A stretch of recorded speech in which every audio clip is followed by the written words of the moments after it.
Hello, beautiful beings. Welcome to my channel. My name is Angela. For those of you that don't know me, and if you're coming here for the first time, then welcome into the sacred space. I am always excited to drop in these ways because I feel there's so much that moves through me. There's so much awareness that I receive in my channel that I'm always called to speak into and teach about and guide around. So, thank you for joining me here today. And just for a little bit of a background, I am a spiritual psychotherapist. I'm an intimacy and embodiment coach. I also do Reiki and energy healing, light language, and yoga. So my awareness is very multifaceted. I definitely love to expand on what we are capable of at this time during our collective healing, during our own collective evolution. And especially as we go towards the age of Aquarius and this like new earth paradigm that is birthing itself through us, I love to illuminate different themes and concepts that come through for me personally and that I'm noticing in the collective experience. So I really speak into that in different ways at different moments, whatever the awareness is. I allow myself to guide from that space. And so today I really wanted to touch on the theme of denial and avoidance. And I feel like these two are very connected to one another because if we are denying something, that also means that we're avoiding the reality. We're avoiding the truth. We're avoiding the emotional consequences or the emotional impact that a certain truth or reality would have within ourselves or within others around us. So I think denial is actually a very powerful coping strategy that a lot of people on the planet still have. Um, and there's a lot of layers to denial, but this pattern of staying stuck in illusion and staying stagnant, it's like a perpetual cycle that we can get stuck in when we're unwilling to lift that veil of illusion and see through it so that we can really take steps forward that are in alignment with a clear sight, a clear sense of discernment, with our hearts and our souls and our intuition guiding the way. And there's like a few moments on the path that I feel when you're spiritually awakening can be very confrontational, is when there is an energetic veil that gets lifted from your being. And I think this moment of being unveiled and seeing through the illusions, seeing through the points of denial that you've held in yourself, so that you can really confront the issue or the challenge or the emotion. It's so powerful when that happens on the path. And I think especially during the year of the snake and a lot of this Piscean energy right now, there is a dissolution happening. There is a sense of shedding layers, shedding our skins, really facing aspects of our truth and our reality that are not meant to go forward with us anymore. So the dissolving of the old paradigm happens within us first.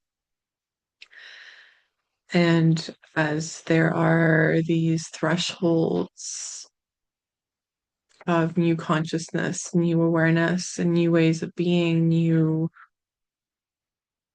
understanding of what reality is and what we're here for, as the veils lift, there's more insight, more consciousness, more awareness that wants to continue to flow through us to make itself known to us so that we can continue to expand into a higher intelligence.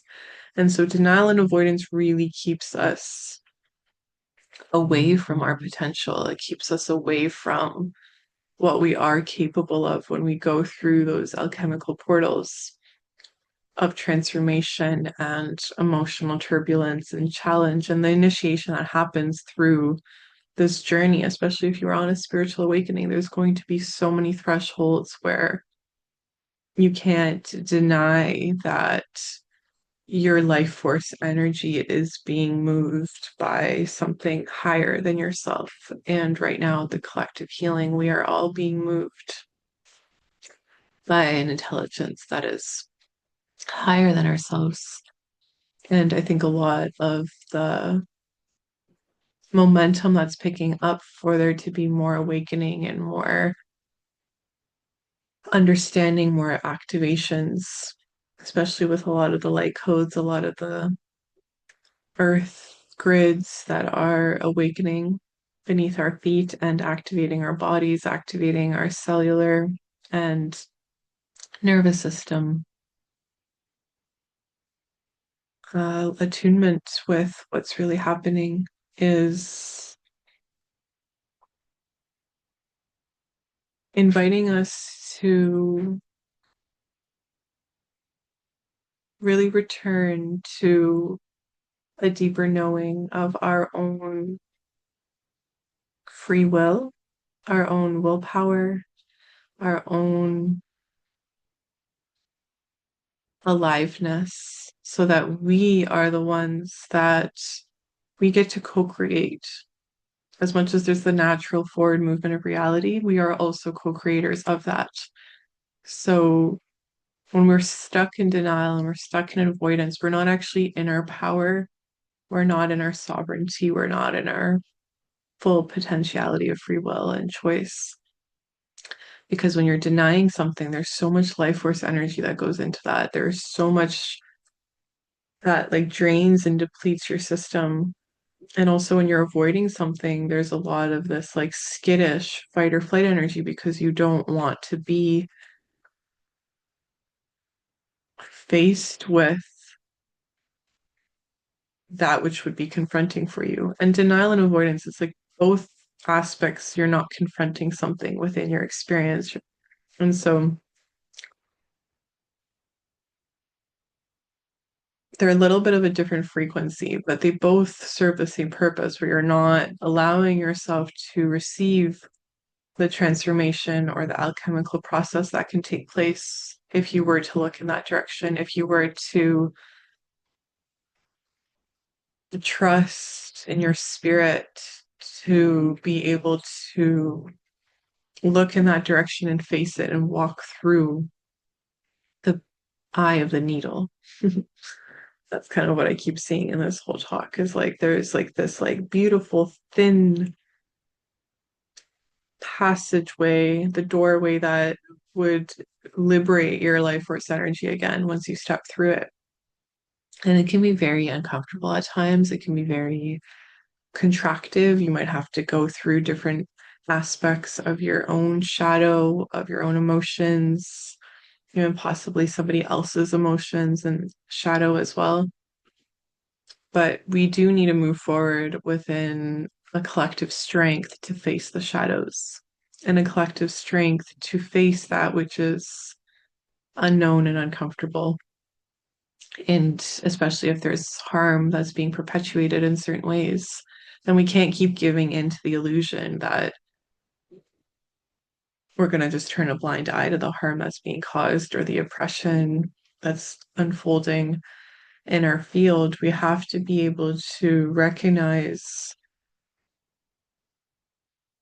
the power that we have to move towards liberation. And it also starts, like I said earlier, from within us. We have to be willing and brave and courageous enough within ourselves to step through the next threshold of what wants to be unveiled within ourselves and within our current reality.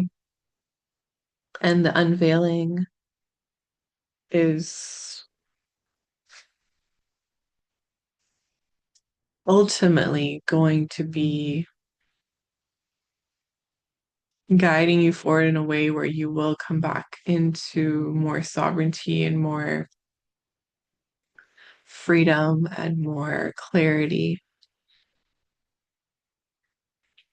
Because that which we deny will always persist, that which we avoid will persist. And I think we do need to have a certain adequate sense of egoic strength to hold what's on the other side of that and have certain tools, practices, community support to hold us if we are not able to hold ourselves through some of those initiations that happen. So really resourcing yourself along the way, especially if you are someone who can lean towards avoiding and denying realities that are at play. Because this level of consciousness is like a very powerful defense mechanism that is masterful. It's like a masterful defense mechanism that you've had to embody to survive in the world, to maybe survive your family, to survive certain workplace dynamics and environmental factors. So it's like a very powerful mechanism that ultimately, at the end of the day, does serve a purpose. It serves the purpose to keep you going, it serves the purpose to keep allowing you to move through the world and to maybe even live through certain traumas and stressors. So it's a very powerful mechanism and it serves a purpose, but we also need to recognize at what point does that mechanism start to hold us back from living a more full, more expanded, more joyful, more alive life because we are capable of a lot more when we liberate that life force energy and work with it in a different way and develop different capacities to hold our emotions or to hold stress and trauma and even somatically learn to regulate ourselves through different challenging moments and to learn what it is that works for us that really gives us a sense of life when we are navigating challenge and purpose and meaning in this world. Because I feel like on a collective level, there is a lot of powerful healers that have come into the planet at this time, a lot of wise souls, so many beings that are full of codes from other lifetimes that are doing this deep, deep sacred work to even ancestrally clear some of the denial and avoidance that might have been taught to you from a young age. And so knowing that the initiation and the mastery of your path, it does really come from walking it and really assessing things clearly with yourself, being honest with yourself, being willing to be authentic and transparent in your relationships so that you aren't avoiding and denying certain pieces that are important to be acknowledged. Because I do feel one thing I've learned on this journey so far is that when we are in our truth and we are really embodying a vibrational frequency that is in alignment with our truth, then we are able to really hold that frequency. And the more truth that we can hold in our hearts, in our bodies, in our aura, in the way that we move through the world, the choices that we make, the relationships that we have, the jobs that we commit to, the ways that we say yes and the ways that we say no. Just all of the ways that we are aligning ourselves with more and more and more integrity every single day. The more truth you can embody and the more integrity that you can hold is when you will unlock the sacred truth of your soul's potential and purpose. Because when you are in that alignment with yourself, then you will witness the inner unification that happens at a very deep core level. And in this inner unification process, your soul and your body, your etheric self and your physical human self come back into this sacred unison. And in this place, it's your birthright to experience the world from this place, because this is where there is the point of harmony. This is the point where the universe aligns itself with you, and where you start to live through your destiny and your dharma, and you're a clear channel. You're very clear in these moments, and you're very much able to align yourself to the potential, the infinite potential of your soul. And in this, there's so much that can rearrange itself. There's new opportunities, new people, new places, new adventures waiting for you from the point of your true alignment. But you do need to be willing to listen to your intuition and listen to your own inner channel, listen to your own emotions, let your own internal system be your guide, because you have so much intelligence within you that can guide you forward. And it's almost like having to dial that back up, turn that back on, so that you are listening to sensations, you're listening to the feelings in your body, your own gut and instinct and intuition. Like, there's information in absolutely all of it. And we are actually very much so telepathic and energetic antennas. Like, we pick up on information psychically all the time. And so it's like running through your own internal system and noticing, what is it that you're carrying in yourself? What is the signal that you're receiving that is guiding you in some way? And where is it guiding you to? If it's guiding you towards or away, that's the point where you don't want to deny or avoid that internal knowing. You don't want to deny or avoid your internal yes or your internal no, because that's where so much of your power lies, and so much of your life force can be uncovered and reawakened. And so I just really encourage you to journey in this way with yourself, and to drop in into reflection and contemplation and connection with your own somatic intelligence and wisdom, because it will never, ever let you down when you're really listening to it. It's always going to guide you to the next step and guide you forward. And if you need any kind of support with this, then please feel free to reach out, because there's a lot of ways that I can support you along the way if you need any support. Um, and yeah, for now, I just really want you to tune into the potential and the weaving, the magic that exists in your own inner union with yourself and the universe. And in this place of inner unification is where everything else aligns and opens. And bringing your own inner masculine, your own inner feminine back into the sacred harmony. So you're listening to your internal system, but then you're also taking action steps towards that which would be in your highest alignment, whether it's to create boundaries, whether it's to devote yourself to a practice, to commit to a certain partner, just really taking actions that are in integrity with what your internal system is guiding you, so that you're creating a life that is fearless and empowered and strong. So my cat is coughing up a hairball. If you can hear that, I'm sorry. It's going on in the background. Oh, well, yeah, with that, I just want to leave you with that, to contemplate that. If you have any comments or questions, please feel free to reach out. I would be so happy to connect with you and hear from you as well on how this lands, how this feels for you in your body. If there's anything that you're going through at this time that stirs something up within you with what I've shared, then please feel free to reach out and share about it. In the meantime, I'm sending you so much love, so much grace, and many blessings.